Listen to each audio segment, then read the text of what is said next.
Hey, my pals, Mike the Kid Gardener, and today's is an indoor tour of what's going on inside. There have been a few things going on as far as like my Murasaki pepper, which I'm really pleased with this variety of pepper.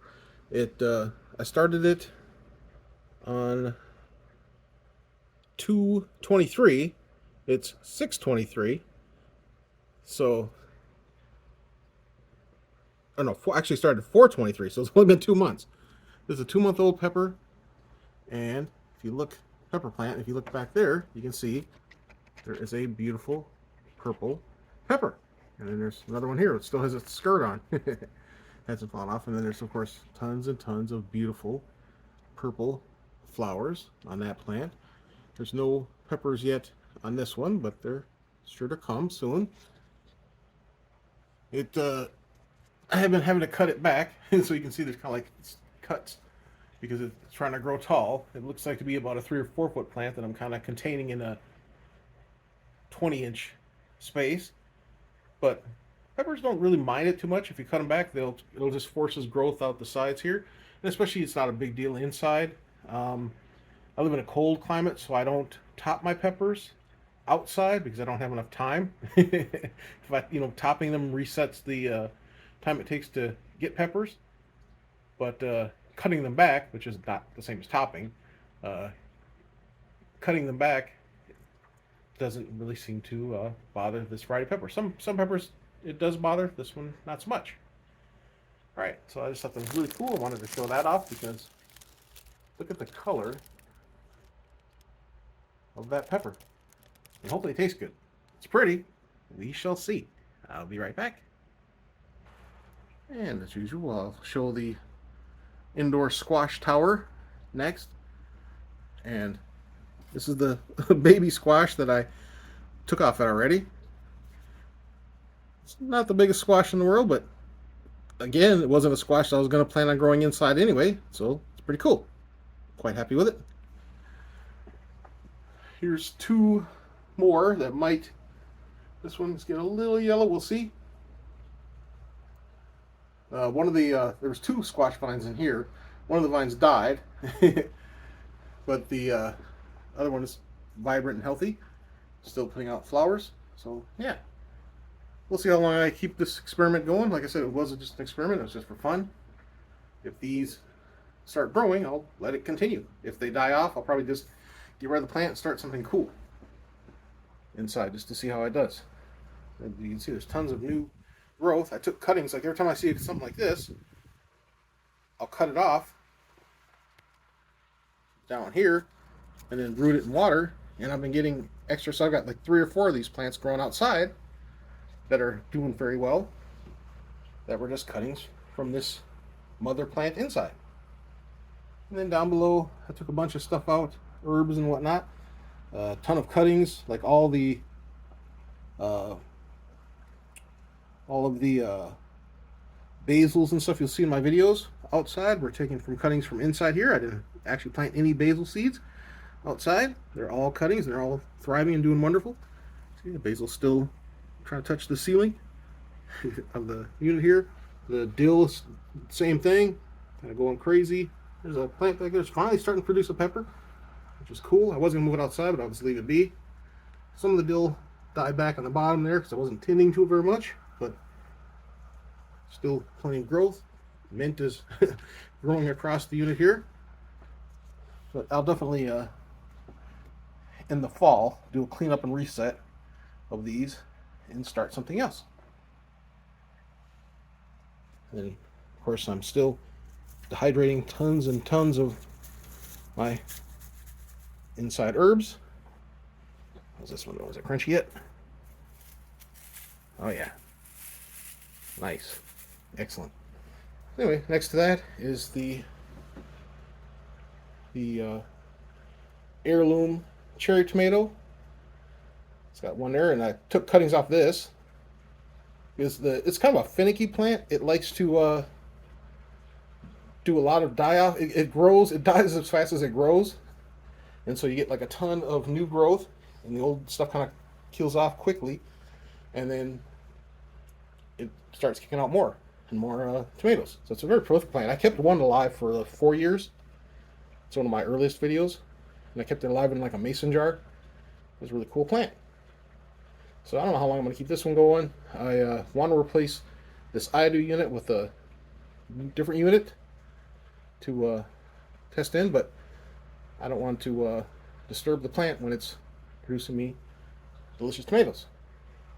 Then past my filming station here, you can see there's more, like I said, there's more flowers here. So when this stuff dies off and gets crunchy, here produces new stuff here. This is the orange, or the pumpkin spice jalapeno plant. I keep cutting it back. It keeps growing and growing, producing tons and tons of peppers. And I believe that one of the plants was mislabeled as a pumpkin spice jalapeno. I believe it's a lemon spice because it's producing the bright yellow fruit. So kind of unusual. Not quite sure what's going on with that. Like I said, tons and tons of flowers. So I've been having fun with it. Be right back. Here's the lipstick pepper. I started 227. I've harvested a ton of peppers off it already. And we got more and more producing. And they're nice, hefty size pepper. And as long as the plant, like I always say, as long as the plant produces, see all the flowers there, I'll keep it around. Got a little bit of a leaf curl here. I probably need to change because it's been the one thing about AeroGardens, and I'm chaotic, and I don't do it even though you're supposed to. You're supposed to completely change the water in here every like 2 months and rinse out the roots because the stuff does build up. The water. Oh, I need to add some water here. It's getting kind of low, but it builds up over time. So that's a tip to every 2 months completely refresh your water. You just take these out of the thing here. You can also lift the deck out completely off the top, swap the water out. Just set this on like a dish tub or something, and then or a bowl, and then kind of clean out the roots with some fresh water, and then add new clean water and fresh food every 2 months. Anyway, next here is my AeroGarden sprout that I'm using as a seed starter. These little sad things here are supposed to be a pepper, not pepper, but the squash, the pumpkin on a stick squash, and it's doing kind of sadly. I might just stick these out in the dirt, see what they're doing. I'm not really a fan of AeroGarden's new sponges. They seem to really collect the schmutz, the algae and stuff, than the old ones. These are very soft and kind of fall apart, fluffy, and the older ones were kind of more dense. Stuff on this here. Anyway, these right here, these are all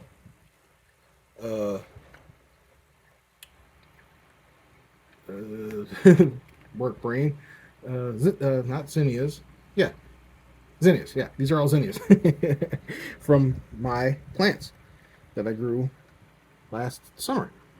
So I just took the seeds off the flower and stuck them in there, and they're happily growing. I'm gonna put those outside, and then I haven't decided what I'm gonna grow in this unit once I'm done with the seed starting.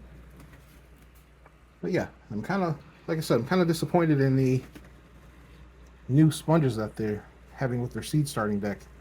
Not sure what's up with that. This is my Fresno chili pepper. I started at the same time as the lipstick pepper, so it was in February. And if you've seen in my videos, I've been harvesting tons and tons and tons. I mean, look at all these. 1, 2, 3, 4, 5, 6, 7, 8, 9, 10, 11, 12, 13, 14, 15, 16, 17, 18, 19, 20, 21, 22, 23. Back there, 4. Just a couple back there that are ripe. I need to harvest them. But yeah, I really love this plant. Oh, another one here, and there's one right in front here that I didn't see. So Yeah, it gives me probably 5 or 6 uh, ripe peppers every week. So I'm kind of pleased with that. Right next to that is the fish pepper. So it's finally kicking in. So I think, like I told a friend that I think what happened was I was letting it grow tall and lanky and not cutting it back very much, and it was lazily producing 1 or 2 peppers that weren't even variegated. So like right here, let me scroll up. This is one of the ones that I let grow tall, just a piece of it, and it's kind of growing back already. You can see how it's not variegated, and all the ones down here that have been cutting back are beautifully variegated, and now it's finally starting to really kick out the peppers. And the peppers have, see this one? Oh, this one does too. Okay, so instead of being just solidly green, they all have the variegation, and so now it's really starting to produce for me. So I'm very excited about that. So this tells me this plant doesn't mind being cut back. See, all those fish peppers. So I'm gonna have to give them a try, because like I said, the one I tried before was just pure green, and it wasn't too exciting. But yeah, we'll see. So like up top here, I'm gonna cut it back because there was one pepper growing off of it. If I can find it. Anyway, there's a pepper growing off of it back there, and I'll cut it all the tall growth back again and keep it underneath because it seems to really produce down here, and it's very beautiful. All right, that's that unit there. Then next to that is my Murasaki pepper. I grew 5 plants, but one outside, which didn't take. But all of these, like I showed the other one, was starting to produce peppers, and this one should be too soon. So there's 3 of them here. I've got this. I bought this plant trellis system for the iDo, and it works perfectly well with any unit that has the holes in the decking, and so it's just acting like a scaffolding for these peppers to stand up. Next to that is my lemon balm. I finally have lemon balm growing outside as well. So every time I cut this thing back, I harshly cut it back and it just bounces right back. So it's kind of a fun plant to grow. Underneath it, I cleaned out there was a bunch of stuff underneath because it was growing so fast. The stuff underneath was dying like this. So you get like the dead leaves. And so I took everything out, cleaned up the deck, and now it's bouncing right back. So this is sage, this is my parsley, and I've just been, like you see, I've been harvesting bags and bags of it and dehydrating them in the wedding bags. And this is my oregano. So it's nice to, it looks much better now that I cleaned it all out. And again, I also changed I swapped all the water out. So every 2 months you should get a siphon or take it to the sink and swap out all of the old fluid. And what I did was I took all the old fluid, put it in a bucket, and I put it out in my garden. And my garden loved it. So, especially because of the soil, any fertilizer and stuff you put on top will kind of just drain through. And you don't want there's no chance of over fertilizing by putting this strong fertilizer that is in here outside, because it just kind of runs through the soil. All right, we're back. So again, I grew a bunch of tomatoes. I started tomatoes and peppers in this unit, and I took them outside. Again, I am not very keen on these new sponges. They're very they fall apart. They're kind of flimsy. Like if you look at the old sponge, for comparison, this is and this is more of one of the looser type. This is their old style. It You can see it's smaller, but it's very kind of a hard, compact sponge, where these were very kind of almost fell apart. And then so when I go to take the plant out, it almost falls apart around the plant. So I'm not sure if they are going to keep that design or what's going on with that. But anyway, I was cutting back some of the parsley, as I was showing you from the deep water culture tub, the small ones, and I just stuck it in the open slide of the AeroGarden here to see if it roots, and then I'll put it outside. If not, no big loss.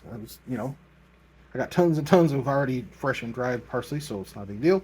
I also took a couple cuttings of my strawberries starting to run. My indoor strawberry that I have growing, it's sending out runners, and so I cut the runners off.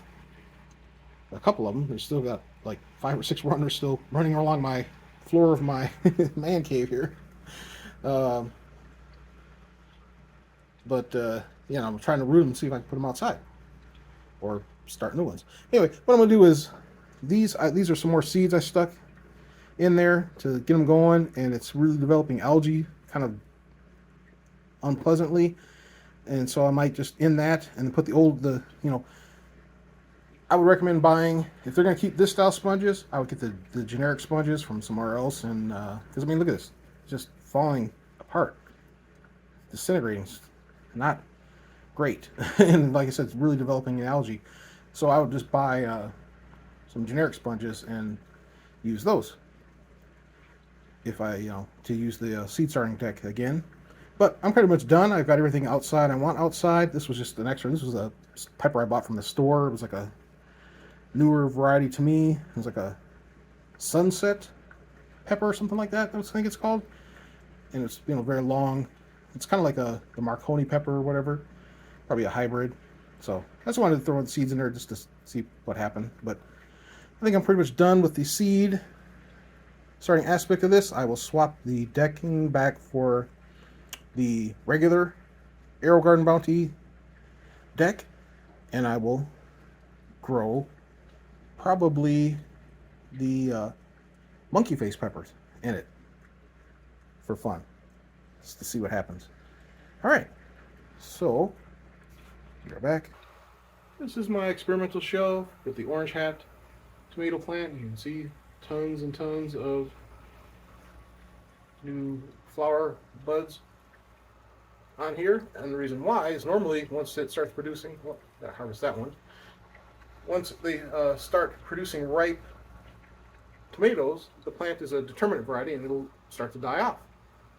And I've had probably 100 tomatoes off this thing already, and more keep coming. The reason why is because I harvest as soon as they start to blush like that. I pick them off, and then I cut off the where they were, so the plant doesn't energy to them, and so the plant doesn't think it's done its job, and it keeps producing. So that's my orange hat tomato. This is just the only thing. Here's the mint in the back. I gotta clean this out and then decide if I'm gonna keep using it or to put something else there. That was a long dead system. That was one of the first systems I bought like 5 years ago. Here's the Mighty Mini Cherry Tomato. I've been getting tons of little tomatoes off that. These protein shake things were I was starting a lot of cuttings and whatnot in, and they're all out in the garden now, outside.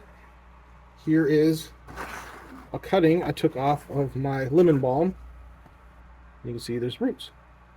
So I could either keep growing it in here in this vitamin bottle, or I could put it like outside or something if I wanted to. So it's kind of a fun thing to do, experiment cuttings. These are all cuttings of fish pepper. Now, seeing if they're going to root, they don't seem to be rooting, but the plant's not dead, so it's very strange. So we'll see. We'll give it time. If it doesn't produce any roots, it's not a big loss, because I've got 2 fish pepper plants outside, and I got the 2 nice ones inside here producing. This is again the Mighty Mini Tomato. It's kind of going all over the place. I've been getting lots of tomatoes off of it.